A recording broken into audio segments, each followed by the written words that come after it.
इस वीडियो में हम एक चैप्टर पढ़ेंगे जिसका नाम है उपनिवेशवाद और देहात। तो उपनिवेशवाद और देहात चैप्टर का नाम है, तो शुरू करते हैं। इंग्लैंड की ईस्ट इंडिया कंपनी ने ग्रामीण इलाकों में अपना नियंत्रण स्थापित किया और अपनी राजस्व नीतियों को लागू किया। इस अध्याय में हम चर्चा करेंगे कि इन नीतियों का लोगों के लिए क्या अर्थ है और इनसे लोगों के दैनिक जीवन में कैसे बदलाव आया। सबसे पहले बंगाल और वहाँ के जमींदार। औपनिवेशिक शासन सर्वप्रथम बंगाल में स्थापित किया गया था। बंगाल में ईस्ट इंडिया कंपनी ने ग्रामीण समाज को फिर से संगठित करने और नए भूमि अधिकार और नई राजस्व प्रणाली को स्थापित करने की कोशिश की। इसलिए उन्होंने भूमि संबंधी अधिकारों की नई व्यवस्था लागू की तथा राजस्व प्रणाली लागू हुई। बर्धमान में की गई नीलामी। सन 1797 में बर्धमान, जो कि वर्तमान में बर्धमान नाम से जाना जाता है, में एक नीलामी हुई जिसे ग्रैंड पब्लिक इवेंट के नाम से जाना जाता है। कंपनी ने राजस्व तय किया और प्रत्येक जमींदार को भुगतान करना था। राजस्व का यह निर्धारण स्थायी निपटान के तहत किया गया था और यह वर्ष 1793 से चालू हो गया था। जो जमींदार राजस्व देने में असफल हो रहे थे उनकी संपत्ति को राजस्व वसूलने के लिए नीलाम किया गया, लेकिन कभी कभी यह भी पाया गया कि नीलामी में खरीदार खुद राजा के नौकर और एजेंट थे। उदाहरण के लिए बर्धमान में नीलामी, यानी कि जो बर्धमान में नीलामी की गई उसमें जो नीलामी हो रही थी, खरीदार वही था जिसकी संपत्ति की नीलामी की जा रही थी।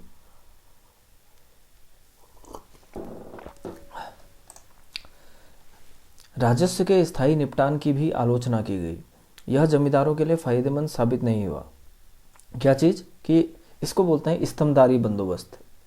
स्तंभदारी बंदोबस्त, तो इसमें क्या था कि टैक्स को एक निर्धारित कर दिया गया था कि इतना टैक्स देना पड़ेगा, इतनी खेती हुई तो इतना % टैक्स कर देना पड़ेगा, फिक्स अमाउंट कर दी गई थी। तो यह जमींदारों के लिए फायदेमंद साबित नहीं हुआ। इसने कृषकों के हितों को प्रभावित किया। अन्य वर्गों पर करों का बोझ गिर गया। अदा न किए गए राजस्व की समस्या। ब्रिटिश अधिकारी घिर गए कि कृषि में निवेश को प्रोत्साहन करके कृषि व्यापार और राज्य के राजस्व संसाधनों को विकसित किया जा सकता है। यह संपत्ति के अधिकारों को सुरक्षित करने और राजस्व मांग की दरों को स्थायी रूप से तय करने के लिए किया जा सकता है। कंपनी को लगा कि जब राजस्व तय हो जाएगा तो यह व्यक्ति को लाभ कमाने के साधन के रूप में कृषि में निवेश करने का अवसर प्रदान करेगा और कंपनी को राजस्व की नियमित प्रवाह का आश्वासन भी दिया जाएगा। कंपनी के अधिकारियों के बीच लंबे समय तक बहस के बाद बंगाल और राजस्थान के तालुकदारों यानी कि किसानों के साथ स्थायी समझौता किया गया। जो बड़े किसान थे उनके साथ क्या किया गया? स्थायी समझौता किया गया, या जमींदारों के साथ। जमींदारों के पास कभी कभी 400 गांव भी थे। बड़े जमींदारों को वैसे राजा के नाम से भी जाना जाता था, जिनके पास बड़े बड़े गांव हुआ करते थे जिनके अंडर में। जमींदारों ने अलग अलग गांवों से किराया जमा किया, कंपनी को राजस्व का भुगतान किया और अपनी आय के रूप में अंतर को बरकरार रखा। जमींदारों द्वारा भुगतान न करने के कारण। अब जमींदार भुगतान नहीं कर पाए थे, इसके क्या कारण थे? जमींदारों द्वारा राजस्व की अदायगी न करने के कई कारण थे, जिनमें यह भी शामिल था कि राजस्व की मांगों को बहुत अधिक रखा गया था। यह ऐसे समय में लगाया गया था जब कृषि उपज की कीमतें बहुत कम थी, इसलिए किसानों को भुगतान करना मुश्किल था। जमींदारों का इलाज भी सख्त कानून यानी सूर्यास्त कानून द्वारा किया जाता था, जो पूरी तरह फसल की परवाह किए बिना था। यह सूर्यास्त विधि कानून क्या था कि एक पर्टिकुलर डेट को सूर्यास्त से पहले तुमको कर जमा कर देना है, यह सूर्यास्त कानून था। इस कानून के अनुसार जमींदारों को निर्दिष्ट तिथि के सूर्यास्त तक राजस्व का भुगतान करना पड़ता था, अन्यथा जमींदारी को नीलाम किया जाना था। इनके अलावा स्थायी बंदोबस्त और कंपनी ने जमींदारों की शक्ति को कम कर दिया था। कभी कभी रैयतों और ग्राम प्रधानों जोतदारों ने जानबूझकर भुगतान में देरी की। रैयत माने होता है किसान। तो कभी कभी किसानों और ग्राम प्रधानों ने जोतदारों ने जानबूझकर क्या करी? भुगतान में देरी करी। कंपनी द्वारा जमींदारों पर लागू सीमाएं। जमींदार कंपनी के लिए महत्वपूर्ण थे, लेकिन यह भी उन्हें नियंत्रित और विनियमित करना चाहता था। कौन? कंपनी उनके अधिकारों को वश में करता था। और उनकी कौन? जमींदार। जमींदार जो है कंपनी को क्या करना चाहता था, नियंत्रित करना चाहता था, एक तरीके से उनके अधिकारों को वश में करता था और उनकी स्वायत्तता को प्रतिबंधित करता था। इस प्रकार जमींदारों की टुकड़ियों को भंग कर दिया गया, सीमा शुल्क को समाप्त कर दिया गया और कंपनी द्वारा नियुक्त कलेक्टर की देखरेख में अदालतें, जिसको कच्ची बोला जाता था, कच्ची अदालतें लगाई गई।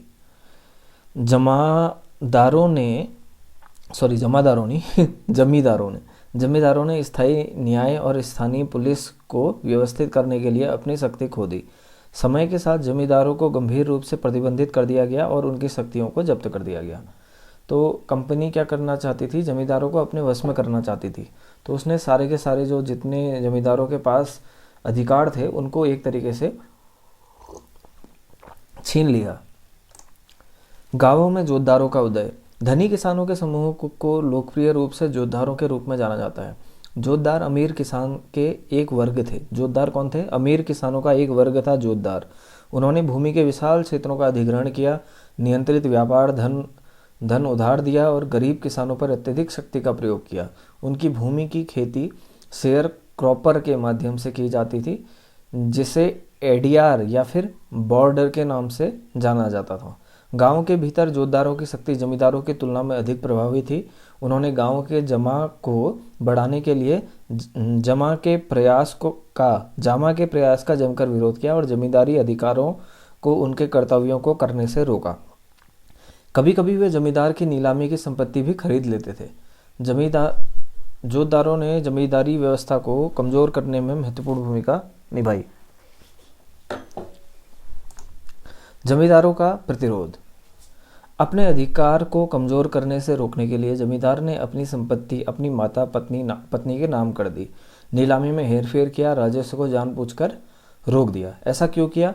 क्योंकि ऐसा था कि जो महिलाएं हैं उन पे ये कर्ज, मतलब जो कर है वो नहीं लगाया गया था। अगर उनकी संपत्ति पे ये कर नहीं लगाया गया था तो वो क्या करते थे कि अपनी संपत्ति को अपनी माता पत्नी के नाम कर देते थे। पुराने रैयत बहारी यानी कि पुराने किसान बाहरी लोगों को आने नहीं देते थे। पुराने जमींदार से खुद को जुड़ा महसूस करते थे। कौन? किसान। पुराने जो किसान थे वो पुराने जमींदारों से जुड़ा हुआ महसूस करते थे। 19वीं शताब्दी में मंदी का दौर समाप्त हो गया। जो 1790 के दशक की तकलीफ झेल गया वह सफल हुआ। उसने अपनी सत्ता मजबूत कर ली। राजस्व भुगतान नियम लचीले बनाए गए, जमींदारों की सत्ता मजबूत हुई। लेकिन सन 1930 में फिर वही हाल हुआ तथा जोतदार मजबूर हुए। पांचवी रिपोर्ट और जमींदारों पर इसका प्रभाव। यह भारत में ईस्ट इंडिया कंपनी के प्रशासन और गतिविधियों पर रिपोर्ट की श्रृंखला की पांचवी रिपोर्ट थी। इसे 1813 में ब्रिटिश संसद में प्रस्तुत किया गया था। इसमें 1002 पेज थे, जिसमें 800 से अधिक जमींदार तथा रैयतों की अर्जी थी। ब्रिटिश संसद ने कंपनी को भारत के प्रशासन पर नियमित रिपोर्ट बनाने के लिए मजबूर किया और कंपनी के मामलों में पूछताछ करने के लिए समितियों को नियुक्त किया। यह भारत में ईस्ट इंडिया कंपनी के शासन की प्रकृति पर बहसों का आधार बन गया। पांचवी रिपोर्ट में उस अवधि के दौरान ग्रामीण बंगाल में जो कुछ हुआ उसके बारे में हमारी धारणा को आकार दिया गया है और पांचवी रिपोर्ट में निहित साक्ष्य बहुत महत्वपूर्ण हैं। बुकानन के लेख। फ्रांसिस बुकानन ने ब्रिटिश ईस्ट इंडिया कंपनी के अधिकार क्षेत्र के तहत विस्तृत सर्वेक्षण किए। बुकानन यात्रा को कंपनी द्वारा प्रायोजित किया जाता था और इसकी आवश्यकता के अनुसार योजना बनाई गई थी। उसे इस बारे में विशिष्ट निर्देश थे कि उसे क्या देखना है और उसे क्या रिकॉर्ड करना है। बुकानन ने पत्थरों, चट्टानों, मिट्टी की विभिन्न परतों, खनिजों और पत्थरों का अवलोकन किया जो व्यावसायिक रूप से मूल्यवान थे। बुकानन ने परिदृश्य के बारे में लिखा था कि कैसे इन परिदृश्यों को रूपांतरित किया जा सकता है और उत्पादक बनाया जा सकता है। उनके आकलन को कंपनी के वाणिज्यिक हित और आधुनिक पश्चिमी धारणाओं द्वारा आकार दिया गया था, जो कि गठित प्रगति थी। यह वनवासियों की जीवन शैली के आलोचक थे। कौन? बुकानन। बंगाल के देहाती क्षेत्र। धीरे धीरे समय के बीतने के साथ खेती का विस्तार हुआ और राजमहल की पहाड़ियों में चारागाह और जंगलों को निगलते हुए खेती के क्षेत्र में पहुंच गया। स्थानांतरण की खेती कुदाल की मदद से की गई, जबकि हल से जुताई की गई।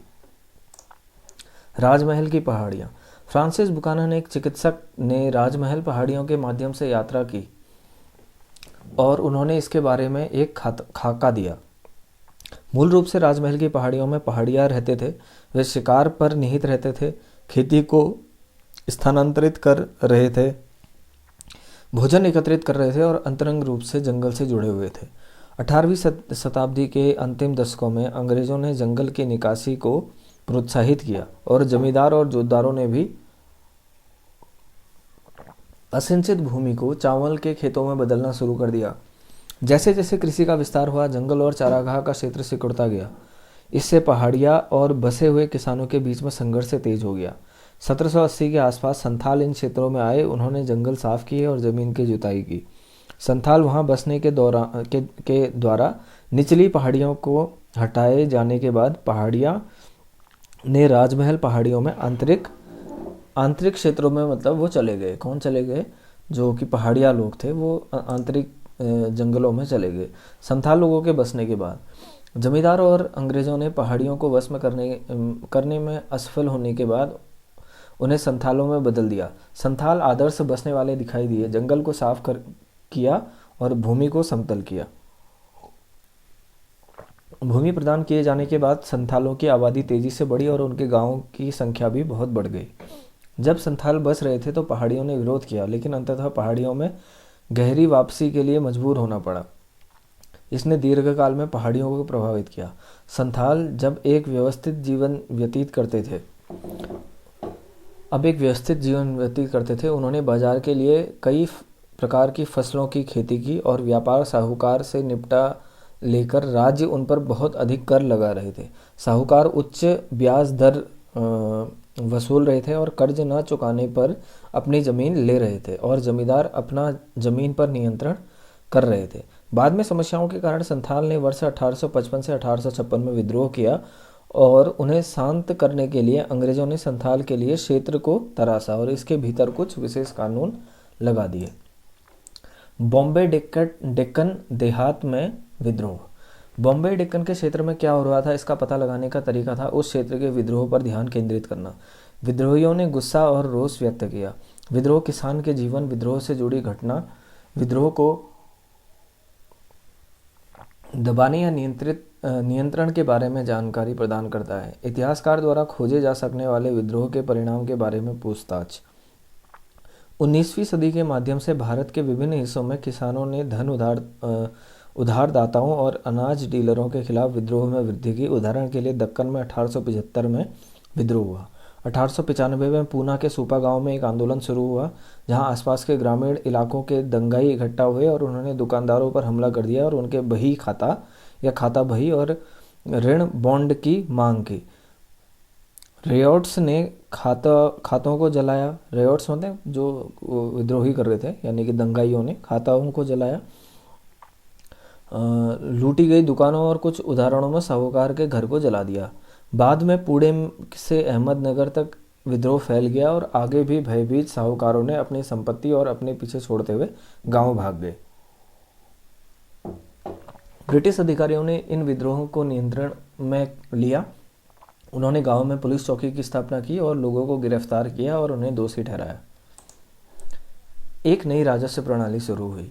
19वीं शताब्दी में ब्रिटिश कंपनी अन्य अस्थायी राजस्व निपटान नीतियों के माध्यम से अपने अनुमानित क्षेत्रों में अपने वित्तीय संसाधनों का विस्तार करने की इच्छुक थी।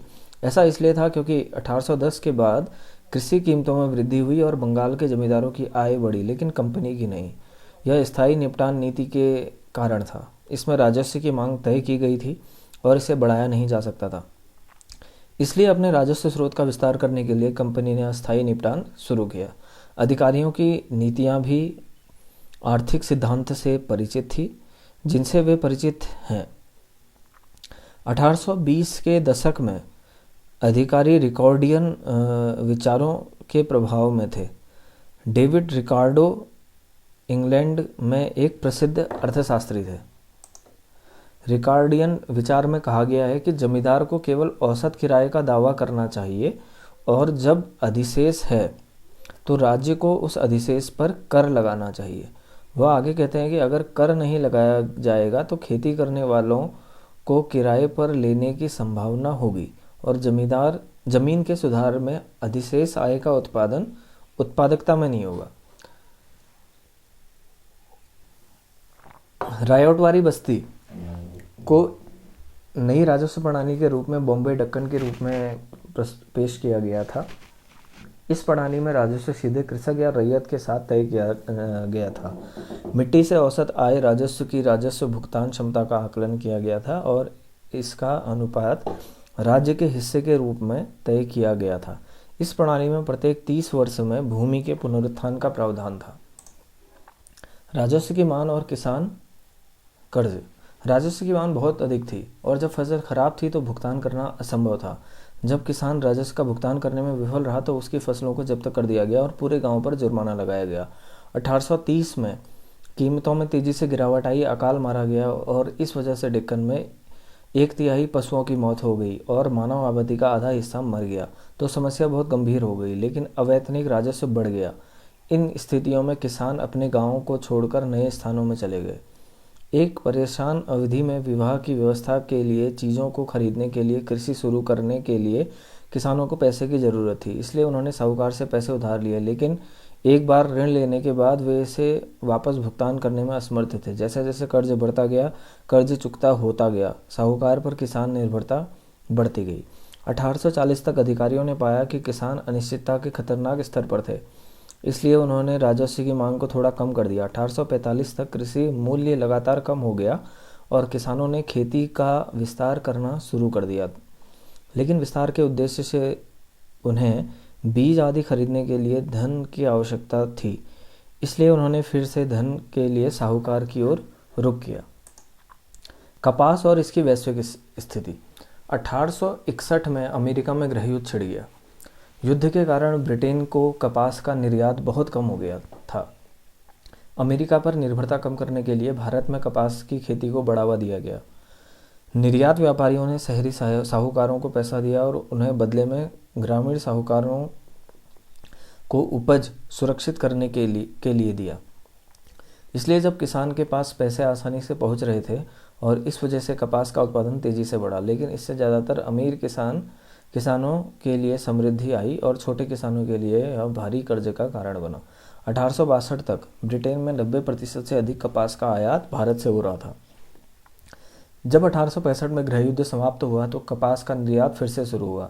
कपास की कीमतें और भारत से कपास की मांग में कमी आई। इस प्रकार व्यापारी साहूकार किसानों को ऋण नहीं दे रहे थे, इसके बजाय उन्हें कर्ज चुकाने की मांग कर रहे थे।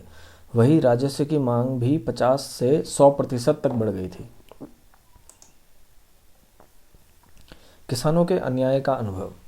किसान गहरे और गहरे कर्ज में डूब गए और जब वे जीवित रहने के लिए साहूकार पर पूरी तरह निर्भर थे, लेकिन जब साहूकार उनके ऋणों को मना कर रहे थे। इसके साथ ही प्रथागत नियम था कि जो ब्याज लिया जाता है वह ऋण की मूल राशि से अधिक नहीं हो सकता, लेकिन औपनिवेशिक शासन में यह कानून टूट गया और अब रैयतों यानी कि किसानों ने धन उधारदाताओं को कुटिल और धोखेबाज के रूप में देखना शुरू कर दिया। उन्होंने साहूकार से कानून में हेरफेर करने और खातों को जाली बनाने की शिकायत की। इस समस्या से निपटने के लिए 1859 में ब्रिटिश ने लिमिटेशन लॉ पास किया, जिसमें कहा गया कि लोन बॉन्ड की वैधता केवल 3 साल होगी। यह ब्याज के संचय की जांच करने के लिए था, लेकिन साहूकारों ने अब हर 3 साल में एक नई बाध्यता पर हस्ताक्षर करने के लिए रैयत को मजबूर किया, जिसमें पिछले ऋण के कुल अवैतनिक शेष को मूल राशि के रूप में दर्ज किया गया और उस पर ब्याज लगाया गया। दक्कन दंगा आयोग की याचिकाओं में कहा गया है कि कैसे साहूकार ऋण वापस भुगतान किए जाने पर रसीद देने से इनकार करके उन्हें दबा रहे थे और उन पर अत्याचार कर रहे थे। उन्होंने बॉन्ड में काल्पनिक आंकड़े दर्ज कर दिए थे और उन्हें बॉन्ड या दस्तावेज पर अंगूठे का निशान लगाने के लिए मजबूर किया, जिसके बारे में उन्हें कोई पता नहीं था और वे पढ़ने में सक्षम नहीं थे। धन उधारदाताओं ने भी कम कीमत पर फसल का अधिग्रहण किया और अंततः किसान की संपत्ति पर कब्जा कर लिया। जीवित रहने के लिए उनके पास कोई विकल्प नहीं है क्योंकि उन्हें ज़रूरत थी। दक्कन दंगा आयोग और उसकी रिपोर्ट। बम्बई सरकार ने दक्कन में एक दंगे की जांच के लिए एक आयोग का गठन किया। आयोग ने जिले में जिज्ञासुओं को रखा जहां दंगा फैला, रैयत साहूकारों और चश्मदीदों के बयान दर्ज किए, राजस्व दर पर डेटा संकलित किए गए, विभिन्न क्षेत्रों में ब्याज दर और जिला कलेक्टर द्वारा भेजी गई रिपोर्ट मिली। आयोग की रिपोर्ट 1878 में ब्रिटिश संसद में पेश की गई। इस रिपोर्ट में औपनिवेशिक सरकार की आधिकारिक सोच परिलक्षित हुई। यह इस निष्कर्ष पर पहुंचा कि किसान साहूकारों द्वारा नाराज थे, न कि कंपनी की राजस्व मांग से। यह दर्शाता है कि औपनिवेशिक सरकार यह स्वीकार करने के लिए अनिच्छुक थी कि लोकप्रिय असंतोष सरकारों की कार्रवाई के खिलाफ था। आधिकारिक रिपोर्ट इतिहास के पुनर्निर्माण का अमूल स्रोत है, लेकिन उन्हें अन्य साक्ष्यों के साथ भी जूझने की ज़रूरत है। इस वीडियो में इतना ही।